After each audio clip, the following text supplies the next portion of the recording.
Welcome our tracker. Hello. Thank you for coming. I appreciate you being here as well to record the truth. Thank you so much. This is not just an excuse to come to the beach, by the way, although it is a beautiful day in October especially. One of the things that I have done as a state legislator is to look at all the issues, whether they be the bigger issues or the more parochial issues, and try to look at them with a common sense point of view and represent the people of my legislative district to the best of my ability. And as a candidate for Congress, I'm trying to do the same thing. And certainly we all know that the number one issue on the minds of the people across this country are economic issues, our jobs, are the ability to create jobs in the private sector, at the same time making sure that the cost to consumers and businesses are not increased so that we can create a vibrant private sector economy. And so as I look out here across Nantucket Sound this morning, not only am I feeling blessed that I have the privilege to live here and represent here and hopefully represent the people of the 10th Congressional District, I'm mindful about a project that is looming off this coast in this pristine Nantucket Sound that is a job killer. This proposal, if allowed to go forward, and let me be clear, as a member of Congress, just as I have as a state legislator, I will do whatever I can do to make sure that this project does not go forward. And the reason are economics. You think about the federal subsidies that are going to a private developer and what that means. That means we're going to be increasing our national debt, which is already $13.5 trillion, to pay a private developer to make a lot of money. That's wrong on its foundation. Also, if you look at the power cost, the deal that's proposed with National Grid would significantly increase the cost to the electrical users, whether that be a consumer, and we already have some of the highest electrical rates in the country. So consumers would pay more for their electricity. People can't afford to pay more for their electricity. Businesses, an average sized grocery store impacted by this project would see their electrical costs go up about $500 a month. That's a job killer. When businesses have to pay more for power, when consumers have to pay more for power, there's less money in our economic system, which is going to deter people from creating jobs. And then you look at the cost to our pristine Nantucket Sound. The Chambers of Commerce are against this project. The fishermen are against this project. The recreational boaters are against this project. And I'm here today to show a clear difference between myself and my opponents for Congress. If you vote for Jeff Perry for Congress, and I have the privilege of serving there, you'll have a congressman who's putting you first and not the special interest first. You'll have a congressman that will do whatever I can, since this is federal waters out here, to make sure that this project does not happen and the costs related to this project are not put on our kids and our grandkids as a form of a national debt, and will not be put on the consumers and business people who are trying to make ends meet and get our economy going. Thank you, and I welcome any questions at the end of this, but for now I'd like to introduce Audra Parker from the Alliance to Protect Nantucket Sound. Thank you, Jeff, and thank you for your continued opposition to this irresponsible project.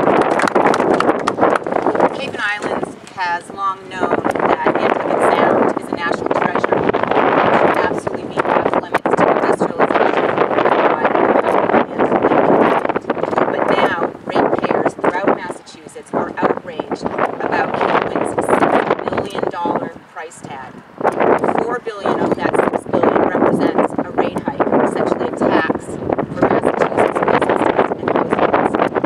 And the price of Cape Wind is double that of other clean energy.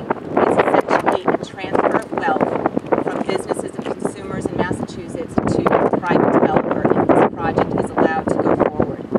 Just for example, a small business, a mom and pop shop, would be paying $2,000 more per year just for Cape Wind. The supermarket hospital, $60,000. So not only would Massachusetts households see a direct increase in their utility bills, but the cost of goods and services from those restaurants, from healthcare, from the supermarket would be passed through to consumers. But I want to let you know that this is not a done deal.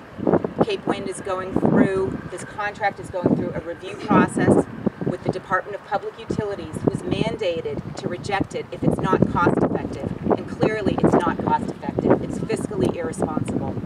So all of you can help by writing to the DPU commissioners, by going to our website, saveoursound.org. We can help you on how to do that. Also, there's about 5 different federal lawsuits pending against the issuance of the lease that you've all heard about recently. And the federal government has admitted that construction and operation of this is far from certain. So despite the fact that the government has a lease, they have no authority today to begin construction. And with the help of the community, the continued opposition of legislators, we can and will protect Nantucket Sound and protect Massachusetts ratepayers from this exorbitantly priced contract. Thank you.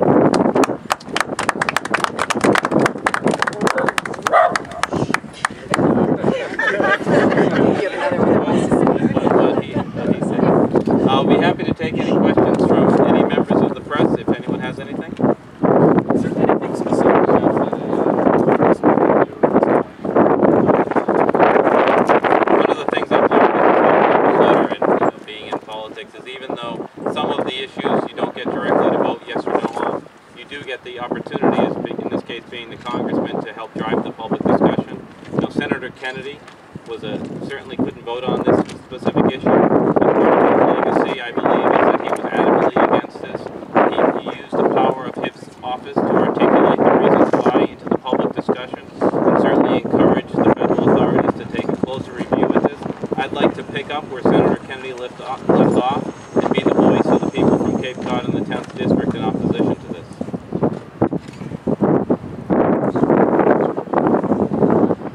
But I'm not saying you have to go, and I might even hang around for a little while. It's a beautiful day here, and as you look out there and you recognize all of the people who earn their living on Nantucket Sound, whether it be in a recreational tourism way, whether it be from the fishing industry, or the people who just come to Cape Cod to enjoy one of the most beautiful bodies of water in the world, it would be a shame if we turned it into an industrial wind farm on the backs of the ratepayers and taxpayers of the United States, and we'll do whatever we can to stop it. Thank you, everyone, for coming.